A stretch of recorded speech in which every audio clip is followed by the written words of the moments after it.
നമ്മുടെ കേരളത്തിൽ ചിലർ സ്വീകരിക്കുന്ന സമീപനമുണ്ടല്ലോ.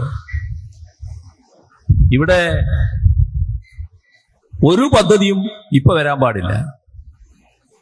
ഇപ്പോ എന്നത് പ്രധാനമാണ് കേട്ടോ. ഒരു പദ്ധതി യാഥാർത്ഥ്യമായിക്കൂടാ. ഏത് പദ്ധതി വരുമ്പോഴും ആ പദ്ധതിയെ എതിർക്കാൻ ഒരു കൂട്ടർ മുന്നോട്ട് വരുന്നു. അതില് കോൺഗ്രസിന് നേതൃത്വമുള്ള UDF ഉണ്ട്, BJPയും ഉണ്ട്. രാജ്യം ഭരിക്കുന്ന കക്ഷിയാണ് BJP. രാജ്യത്തിന്റെ ഭാഗമാണ് കേരളം. പക്ഷെ കേരളം വികസിക്കണ്ട, കേരളം ഇന്നുള്ളതിൽ നിന്ന് മുന്നോട്ട് പോകണ്ട. രണ്ടു കൂട്ടരും ഒരേ നിലപാടാണ്. അതിന്റെ ഭാഗമായി രണ്ടു കൂട്ടരും എതിർപ്പുമായി രംഗത്ത് വന്നു. അതീവ നിർഭാഗ്യകരമായ കാര്യം, കേന്ദ്ര ഗവൺമെന്റ് അതിനോടൊപ്പം നിന്നു എന്നുള്ളതാണ്. രാഷ്ട്രീയമായ നിലപാട്, നാടിന്റെ വികസനം മറന്നുകൊണ്ടുള്ള നിലപാട്, അതാണ് കേന്ദ്ര ഗവൺമെന്റ് ഭാഗത്തുണ്ടായത്. ഞങ്ങളതിൽ പിണങ്ങിയൊന്നുമില്ല, കാരണം നമ്മുടെ നാടിന്റെ ആവശ്യമല്ലേ. ഞങ്ങൾ നിരന്തരം ബന്ധപ്പെട്ടുകൊണ്ടിരിക്കുകയാണ്.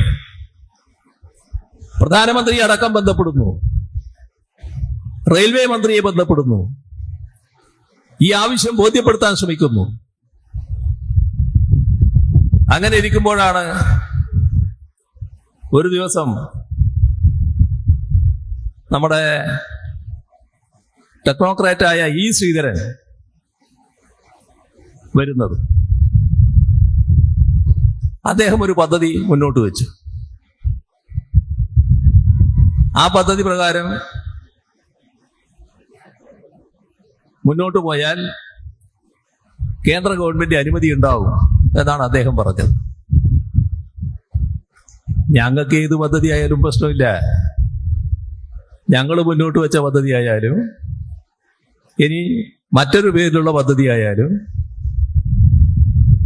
അതിവേഗം പോകുന്ന ഒരു റെയിൽ നമ്മുടെ കേരളത്തിൽ ഉണ്ടാവണം. ഇതേ ഞങ്ങളുടെ താല്പര്യമുള്ളൂ. അതൊരു ഘട്ടത്തിൽ കേന്ദ്ര റെയിൽവേ മന്ത്രിയോട് തന്നെ പറഞ്ഞതാണ്.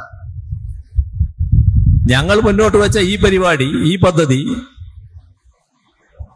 ഇതേ രീതിയിൽ നടപ്പാക്കാൻ നിങ്ങൾക്ക് വിഷമമുണ്ടെങ്കിൽ നിങ്ങൾ നിങ്ങളുടേതായ ഒരു പദ്ധതി പ്രഖ്യാപിക്കൂ. ഞങ്ങൾ ആവശ്യമായ എല്ലാ പിന്തുണയും നൽകും. ഞങ്ങൾക്ക് വേണ്ടത് അതിവേഗ റെയിലാണ്. പക്ഷേ കേന്ദ്ര ഗവൺമെന്റ് അതിന് മറുപടി പറഞ്ഞില്ല. ശ്രീധരൻ ഇത്തരം ഒരു നിർദ്ദേശവുമായി വന്നപ്പോ നമ്മളത് തള്ളുന്നില്ല. എന്താണ് ഇവർ തമ്മിലുള്ള ആലോചന നടന്നത് എന്ന് അറിയില്ലാലോ. പരിശോധിക്കാന്ന് പറഞ്ഞു. എന്ത് ചെയ്തു? ആ പദ്ധതി നിർദ്ദേശം കേന്ദ്ര റെയിൽവേ മന്ത്രിയെ അറിയിക്കുകയാണ്. ആ ഘട്ടത്തില് എനിക്ക് ഡൽഹിയിൽ പോകാൻ ഇവിടുത്തെ ചില തിരക്ക് പിടിച്ച പരിപാടികൾ കാരണം പ്രയാസം ഉണ്ടായിരുന്നു. ആ പദ്ധതി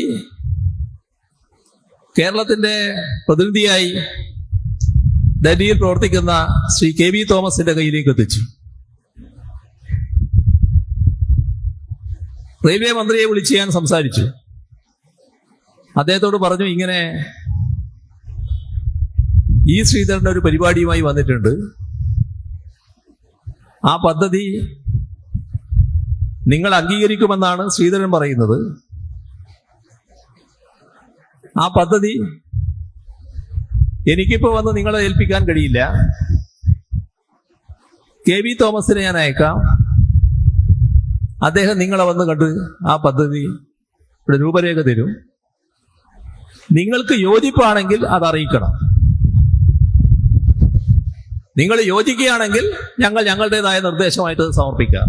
വെറുതെ സമർപ്പിച്ചിട്ട് കാര്യമില്ലല്ലോ, അതുകൊണ്ടാണ് അങ്ങനെ പറഞ്ഞത്. ഇത്രയും അദ്ദേഹത്തോട് സംസാരിച്ചു. കെ വി തോമസ് അദ്ദേഹത്തിന്റെ ഓഫീസിൽ പോയി ഈ പറഞ്ഞതുപോലെ ആ പദ്ധതിയുടെ രൂപരേഖ ഏൽപ്പിച്ചു. കുറെ നാൾ പിന്നിട്ടു, ഒരു പ്രതികരണവുമില്ല. അപ്പോഴേക്കും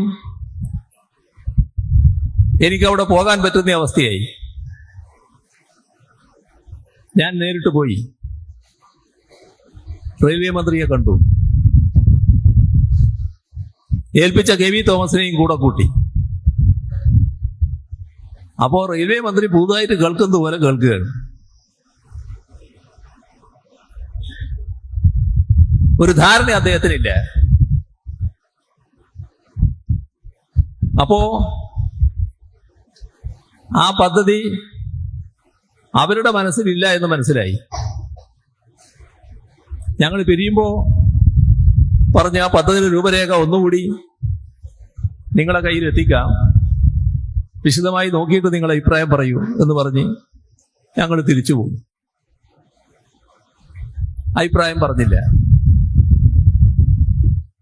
ഇപ്പോ ബഹുമാനായ ഇ ശ്രീധരൻ പറയാണ്, അദ്ദേഹത്തിന് അംഗീകാരം കിട്ടിയിരിക്കുന്നു ഇവിടെ അതിവേഗ റെയിൽ ആരംഭിക്കാൻ.